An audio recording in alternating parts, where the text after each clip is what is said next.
J'avais des sentiments de présence autour de moi, j'avais des moments où je me voyais en dehors de mon corps. Donc voilà, dans des paralysies du sommeil beaucoup. Ça m'arrivait d'entendre des voix.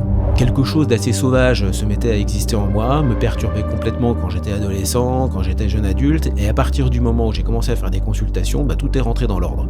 Ces pratiques divinatoires, oraculaires, elles sont très anciennes, c'est avec l'histoire de l'humanité. On trouve ça bien sûr dans toutes les civilisations mésopotamiennes, de la Grèce antique, la Rome antique. Tout ça était finalement très accepté, très présent dans toutes ces sociétés. Quand je fais une consultation, je crois que je suis dans un état un peu modifié. On a un peu cette impression que finalement le voyant est capable de voir des éléments futurs qui ont l'air d'être tout à fait déterminés.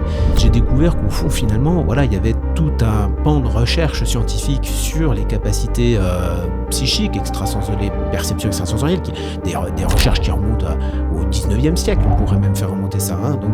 Et avec Thomas Rabeyron, on a travaillé sur des protocoles de remote viewing très simples.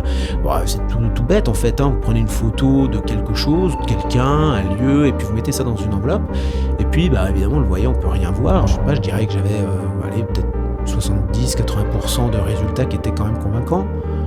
Donc ça veut dire qu'il y a 20%, c'est du déchet. Les choses sont en train de changer quand même aujourd'hui, avec des conceptions qui sont très différentes sur la nature du temps, sur la nature de l'espace-temps. Ça a servi à décrire des sites géostratégiques.